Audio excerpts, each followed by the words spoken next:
अब हम देखेंगे कुछ electrical and magnetic property of solid. ये सारी प्रॉपर्टीज हमारे लिए वेल नोन है, पहले से हमें जानते हैं, कुछ थोड़ा सा हम इसमें एडिशनल नॉलेज ऐड करेंगे। ये सारी प्रॉपर्टी वही है जो हम क्लास 6 से पढ़ते हुए आ रहे हैं। तो सबसे पहले देखते हैं electrical properties of solid.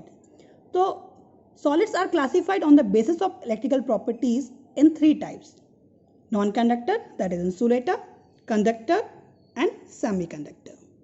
First, non-conductor, a substance who is having very low conductivity or its negligible conductivities are called insulator. ऐसे सॉलिड जिनमें कंडक्टिविटी बहुत कम, दैट इज 10⁻20 से 10⁻10 ओम इनवर्स सेंटीमीटर इनवर्स होती है, इंसुलेटर कहलाते हैं।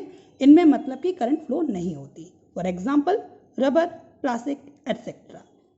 द सब्सटेंस और solids whose are having very good conductivity, that is about 10⁴ to 10⁷ ohm inverse centimeter inverse. These are very good conductor. इनमें current बहुत ही आसानी से फ्लो होती है। अब इन कंडक्टर को भी हम फर्दर 2 पार्ट्स में डिवाइड करते हैं। नंबर 1 इलेक्ट्रिक कंडक्टर, नंबर 2 आयनिक कंडक्टर। ऐसे कंडक्टर या सॉलिड जिनमें करंट इलेक्ट्रॉन्स के थ्रू फ्लो होती है उन्हें हम बोलते हैं इलेक्ट्रिक कंडक्टर। ऐसे कंडक्टर जिनमें करंट आयंस के थ्रू फ्लो होती है उन्हें बोलते हैं आयनिक कंडक्टर। इलेक्ट्रॉन के थ्रू होने वाले जैसे कि सारे मेटल्स और ग्रेफाइट, इनमें इलेक्ट्रॉन के थ्रू ही करंट फ्लो होती है। आयंस के थ्रू होने वाले सारे इलेक्ट्रोलाइट जैसे कि solution of salt, acid and base. Third one semiconductor, ऐसे सब्सटेंस जिनकी इलेक्ट्रिकल प्रॉपर्टी इंसुलेटर और कंडक्टर के बीच लाई करती है उन्हें बोलते हैं semiconductor. Solids whose conductivity is 10⁻10 to 10⁴ ohm inverse centimeter inverse are called semiconductor. Actually semiconductor के बारे में बोलें तो ये सेमीकंडक्टर ऐसे सब्सटेंस होते हैं जो नॉर्मल टेम्परेचर पर, साथ ही साथ प्योर स्टेट में तो इंसुलेटर जैसे बिहेव करते हैं, बट इम्प्योरिटीज ऐड करने पर या टेम्परेचर बढ़ाने पर ये कंडक्टर जैसा बिहेव करते हैं। इन्हें सेमीकंडक्टर बोलते हैं। तो इनको भी 2 पार्ट में डिवाइड करते हैं हम, एक इंट्रिंसिक सेमीकंडक्टर, एक एक्सट्रिंसिक सेमीकंडक्टर। इंट्रिंसिक मतलब प्योर सेमीकंडक्टर। ऐसे सब्सटेंस जो इंसुलेटर की तरीके बिहेव करते हैं एट नॉर्मल टेम्परेचर पर टेम्परेचर बढ़ाने पर वो कैसा बिहेव करते हैं, कंडक्टर के जैसे, या जिनमें कंडक्टिविटी इंक्रीज हो जाती है उन्हें बोलते हैं हम प्योर या intrinsic semiconductor. For example silicon, germanium. ऐसे सेमीकंडक्टर जो प्योर स्टेट में इंसुलेटर जैसा बिहेव करते हैं, बट इनमें अगर कुछ इम्प्योरिटीज मिला दी जाती है तो उन्हें एक्सट्रिंसिक सेमीकंडक्टर बोलते हैं। These are having 2 types. अगर हम डोपिंग की बात करें तो डोपिंग में जो रेशियो होना चाहिए वो बहुत ही कम होना चाहिए, मतलब कि 10⁶ या 10⁻10 एटम में एक एटम की डोपिंग होनी चाहिए। डोपिंग से कंडक्टिविटी बहुत इंक्रीज होती है। डोपिंग की मेथड्स कौन सी हैं? एलॉय मेथड, डिफ्यूजन मेथड और भी मेथड होती हैं। हम डिफ्यूजन मेथड नॉर्मली यूज करते हैं। अब डोपिंग के कारण कभी भी किसी भी सब्सटेंस का स्ट्रक्चर नहीं बदलना चाहिए, इसलिए जो डोपिंग कर रहे हैं उन डोपिंग एटम का जो साइज और शेप होता है वो मेन जिसमें आप डोपिंग कर रहे हैं प्योर सब्सटेंस की साइज और शेप के इक्वल होना चाहिए।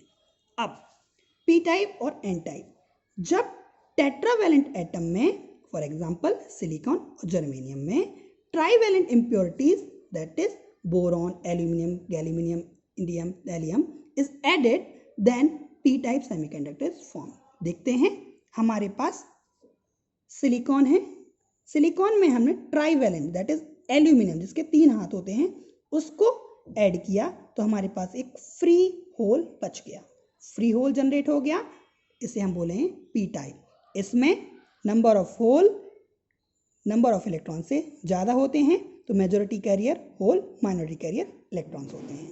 इन्हें एक्सेप्टर भी बोलते हैं और इसको हम पी टाइप बोलेंगे।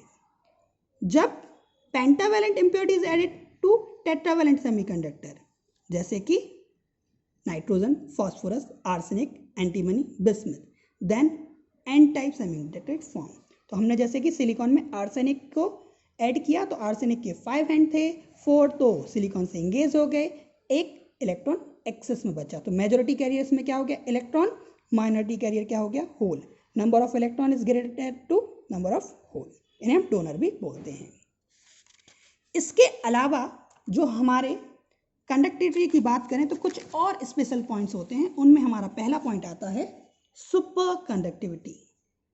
सुपर कंडक्टिविटी मतलब कि हम जानते हैं कि जैसे ही रेजिस्टिविटी और रेजिस्टेंस को हम डिक्रीज करते हैं करंट की वैल्यू इंक्रीज होती है, और अगर हम इंक्रीज करते हैं तो करंट की वैल्यू डिक्रीज होती है।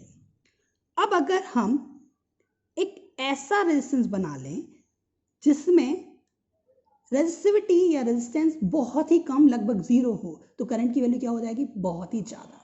तो ऐसे फिनोमिना को हम बोलते हैं सुपर कंडक्टिविटी, और ऐसे सब्सटेंस को बोलते हैं super conductor. At low temperature when resistance becomes to zero then conductivity becomes very high and this is called superconductivity.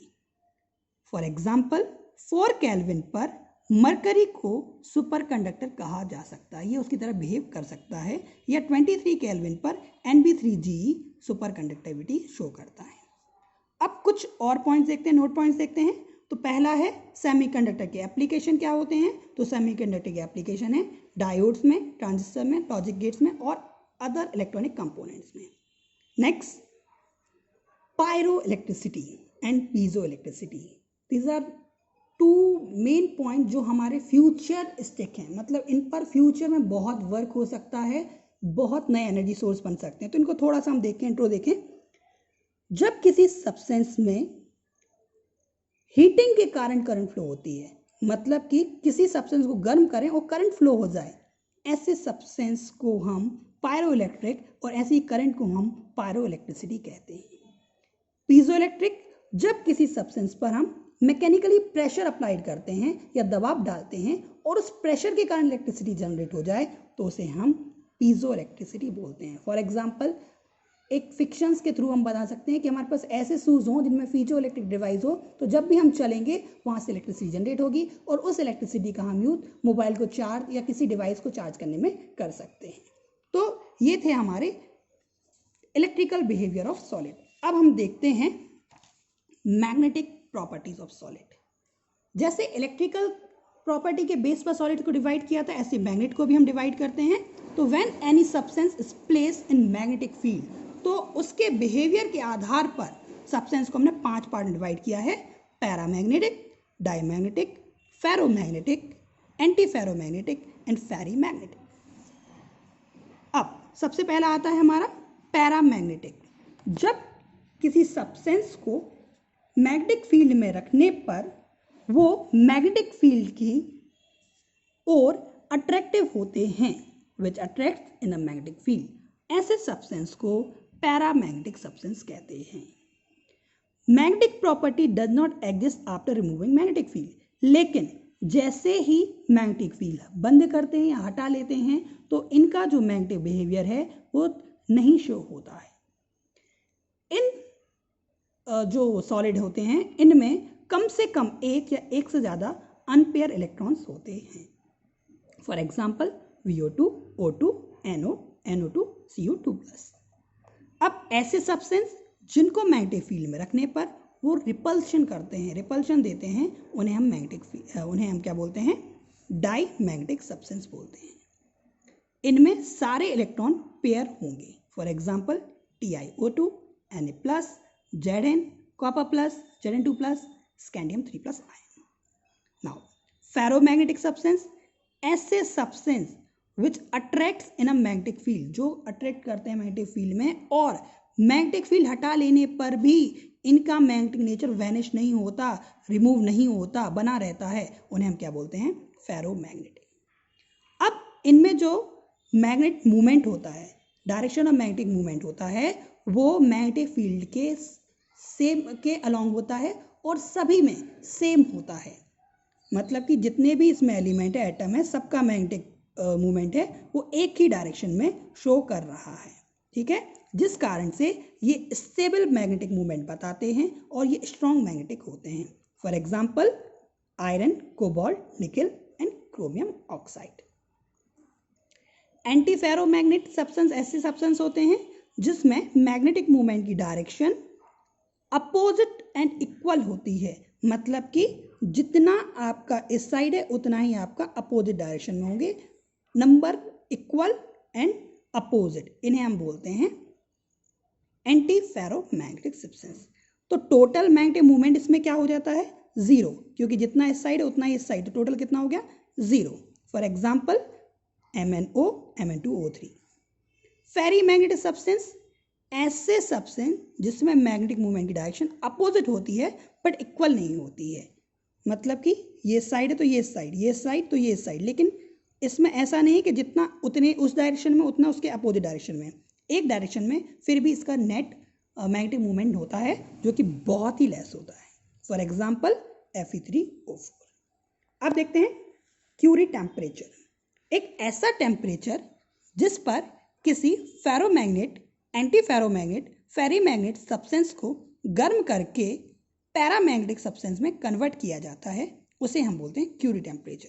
For example Fe3O4 के लिए क्यूरी टेम्परेचर कितना है, 850 kelvin. The last topic is Bragg equation. जब किसी crystal में inter आयनिक distance को निकालना होता है तो उसके लिए ब्रैग ने एक इक्वेशन दी थी जिसे हम बोलते हैं ब्रैग इक्वेशन, और ये इक्वेशन कहती है n lambda = 2d sin theta. इसको आप फिजिक्स में डिटेल में पढ़ेंगे।